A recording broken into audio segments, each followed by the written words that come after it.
Shalom, saudara yang dikasih Tuhan.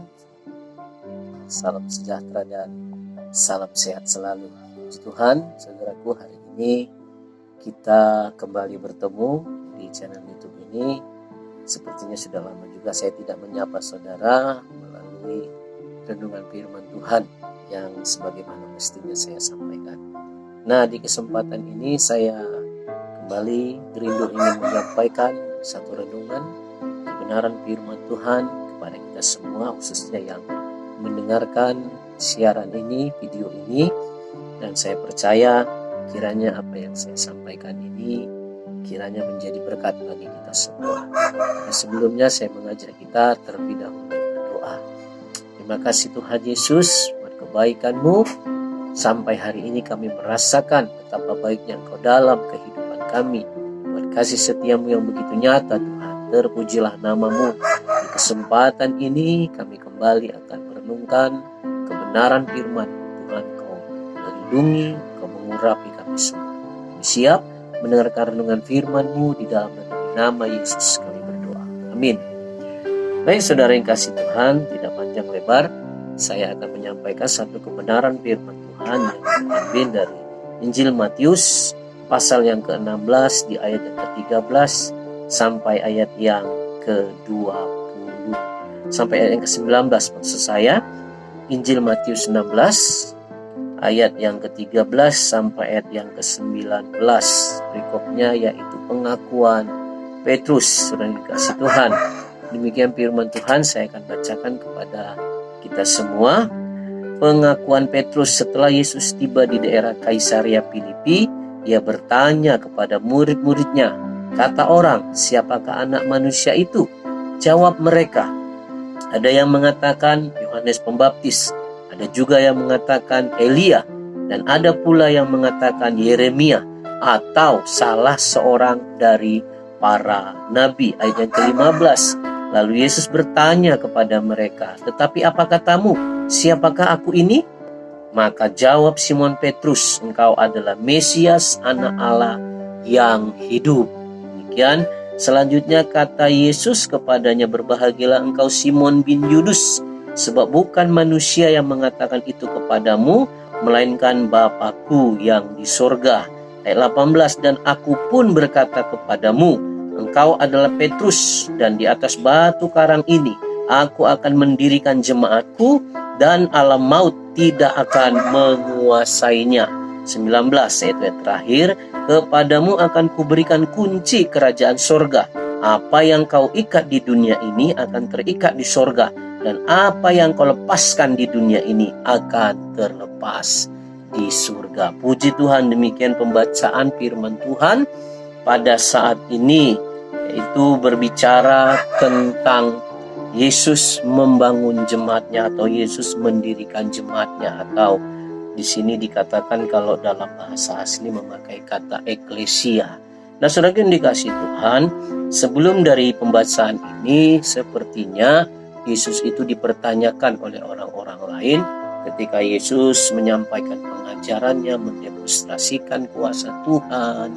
Tidak sedikit orang yang bertanya siapa Yesus ini, dari kalangan mana, bahkan bisa saja turun dari mana ini Yesus, kok dia bisa memiliki pengajaran yang begitu sempurna, yang begitu dalam, dan juga memiliki kuasa yang untuk dinyatakan kepada setiap orang yang membutuhkan, yang sakit bisa disembuhkan, yang lemah, yang berduka cita bisa dihibur, dan lain sebagainya. Dan di situ Yesus mempertanyakan hal itu kepada para murid, karena memang dari pelayanan Tuhan Yesus ketika dia mengelilingi kota demi kota, tempat demi tempat, bisa saja Yesus itu mendengar tentang pribadinya, bahwa dia berasal dari mana. Makanya dia pertanyakan kepada para murid, kata orang siapaku ini? Dan ternyata para murid juga sepertinya memang sudah mendengar pertanyaan-pertanyaan begitu. Ada yang bilang seperti itu. Ada yang bilang kau adalah Yeremia, ada yang bilang kau adalah Yohanes Pembaptis, ada yang bilang kau ada Elia, atau salah seorang dari para nabi. Salah seorang ini kalau dilihat secara tafsiran mengacu atau menunjuk kepada yang namanya Musa, yang diartikan seperti itu.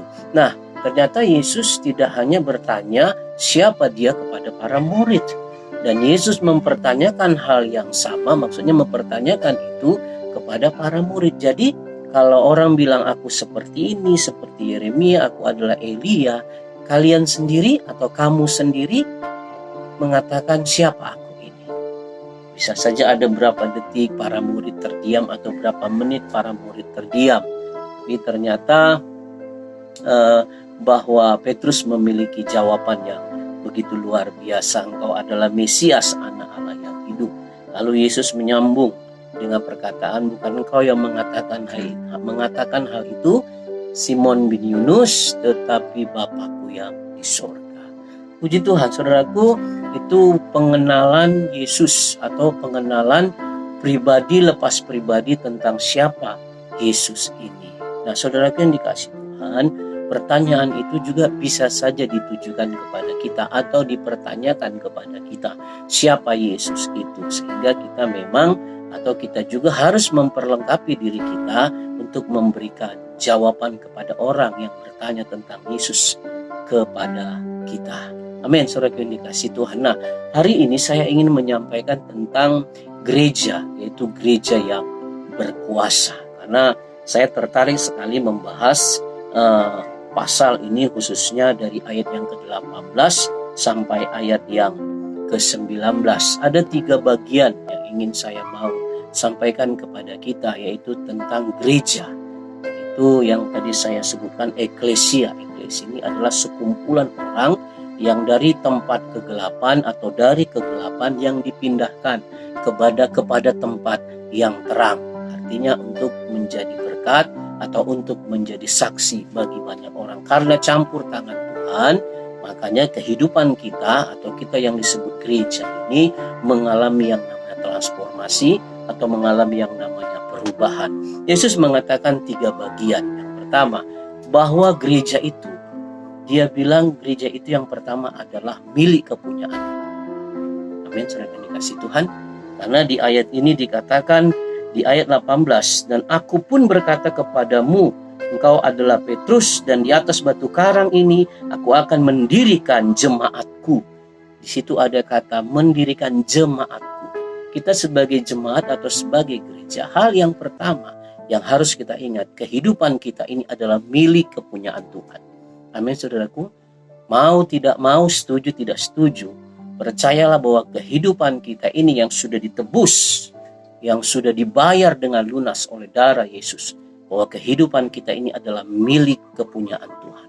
Sebagai gereja, sebagai bait Allah atau sebagai orang percaya, kita ini adalah milik kepunyaan Tuhan. Artinya Tuhan berotoritas dalam kehidupan kita, sehingga Tuhan mau merancangkan apapun dalam kehidupan kita, kita memang harus bersedia untuk Tuhan membentuk kita, untuk Tuhan membawa kita kepada maksud dan rencana. Jadi gereja itu yang pertama adalah milik kepunyaan Tuhan. Yang kedua, gereja itu dikatakan bahwa kepadamu, sini dikatakan kepadamu akan kuberikan kunci kerajaan sorga. Apa yang kau ikat di dunia ini akan terikat di sorga, dan apa yang kau lepaskan di dunia ini akan terlepas di sorga. Gereja Tuhan itu adalah memiliki otoritas atau memiliki kuasa. Amin, saudara yang dikasihi Tuhan. Tuhan memperlengkapi kita dengan kuasa-Nya.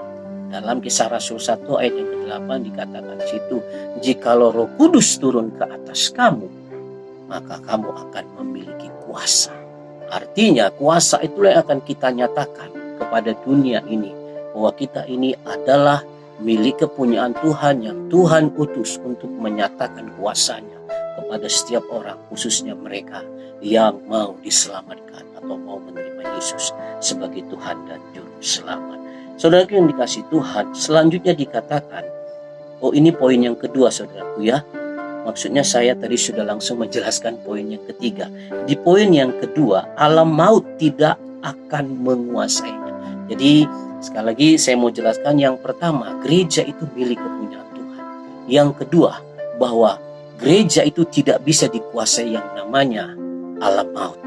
Artinya alam maut itu tidak berkuasa kepada setiap kehidupan orang yang sudah menjadi milik kepunyaan Tuhan. Amin. Jadi kita yang dahulunya mungkin terikat dengan dunia ini, dengan hal-hal yang lain, kita dikatakan bahwa deklarasikan bahwa kehidupan kita ini sudah dibebaskan, sudah dilepaskan, alam maut tidak berkuasa atas kita. Itu yang kedua. Dan yang ketiga tadi yang sudah saya jelaskan, bahwa kita ini memiliki kuasa, memiliki dampak, dan juga memiliki memiliki pengaruh untuk kita pakai melayani Tuhan, melayani jiwa-jiwa.